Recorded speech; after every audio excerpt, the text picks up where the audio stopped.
পরিচ্ছন্ন রাখবেন। মানুষের বাহ্যিক পরিষ্কার পরিচ্ছন্নতা তার অন্তরের পরিষ্কার পরিচ্ছন্নতার প্রমাণ।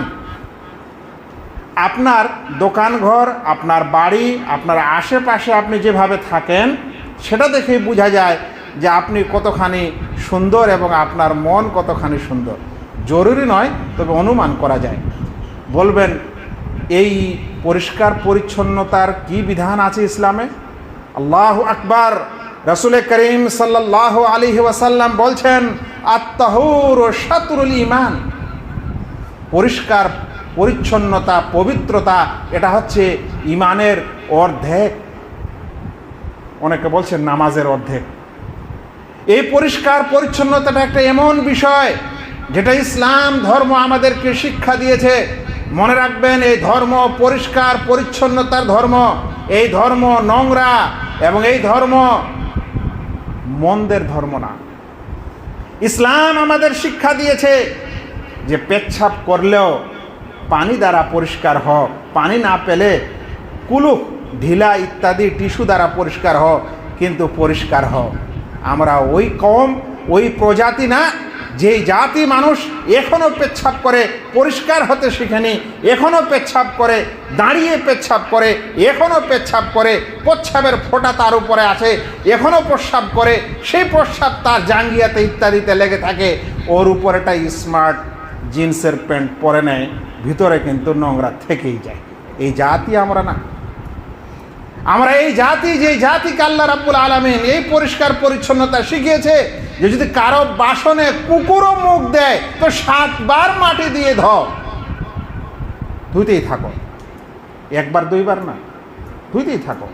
আরও কি আছে ওটার কথা না, কিন্তু শুনে নিই আমাদের পরিষ্কার পরিচ্ছন্নতার বিষয়। আমরা ওই জাতি, যেই জাতিকে আল্লাহ রাব্বুল আলামিন শিক্ষা দিয়েছে যে তুমি যদি স্ত্রীর সাথে সহবাস করো তাহলে তোমার উপর কি ফরজ হয়ে যায়? গোসল ফরজ হয়ে যায়। ফরজ হয়ে যায়, ফরজ। যা করা আবশ্যক, না করলে গুনাহ এবং তার জন্য শাস্তি। এই জাতি আমরা ওই অপরিষ্কার জাতি না যে স্ত্রীর সাথে সহবাস ও মিলন করার পরও তারা গোসল করে না। আমরা সেই জাতি, যে জাতিকে আল্লাহ রাব্বুল আলামিন এমন পরিষ্কার পরিচ্ছন্নতা শিখিয়েছে যে এই পরিষ্কার পরিচ্ছন্নতার আদব কায়দা দেখে মক্কার সেই যুগের মানুষেরা কটূক্তি করে বলতো, তোমাদের নবী তো পায়খানা কিভাবে করতে হয় সেটা শিখাচ্ছে, এত ছোট জিনিস। এই কথা মানুষ কটূক্তি করত। কিন্তু সালমান ফারসি রাদিয়াল্লাহু তাআলা আনহু খুব সুন্দর উত্তর দিয়ে তাকে বুঝিয়েছিলেন যে আমাদের নবী তো এরকম এরকম এই সব কিছু শিক্ষা দেয়। আলহামদুলিল্লাহ, আমাদের নবী সেই নবী যে শিক্ষা দিয়েছে যে যদি স্ত্রীর ওই অবস্থা থাকে যেটাকে মিন্সের অবস্থা বলে, তার সঙ্গে মিলন করা যাবে না। বলেছে যদি তার বাচ্চা প্রসব হয় তাহলে 40 দিন পর্যন্ত তার নামাজও মাফ, কারণ সেই সময়টা তার বিভিন্ন ধরনের সমস্যার সময় এবং বিভিন্ন কিছু বের হওয়ার সময়। তো আমরা হচ্ছে সেই পরিষ্কার পরিচ্ছন্ন জাতি।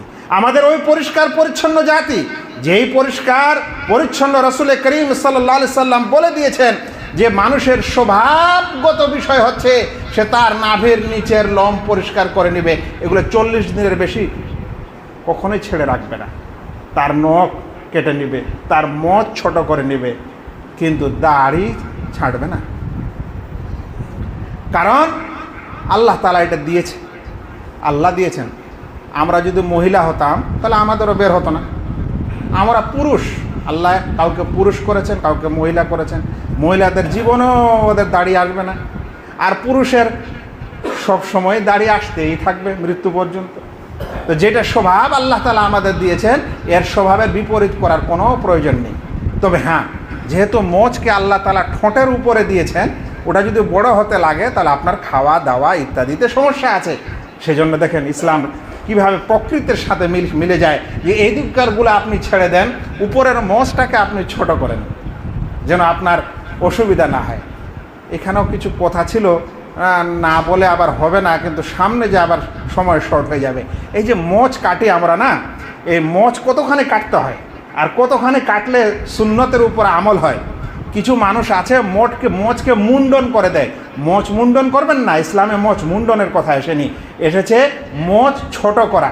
এখন ছোট কতখানি করলে মোচ ছোট করা হয়? এই যে আল্লাহ রাব্বুল আলামিন ঠোঁটে একটা বর্ডার দিয়েছেন না, এই বর্ডারটা যেন ঢাকা না থাকে, এটা যেন এর উপর যেন কাটেন, এটা যেন খোলা থাকে। আর তারপরে যদি আরও একটু ছোট করে দেন চলবে, কিন্তু এটাকে বের করে দেওয়াই হচ্ছে ইসলামের নিয়মে মোচ কাটা। এতটুকু কাটতেই হবে, এর বেশি করা যাবে না। আচ্ছা।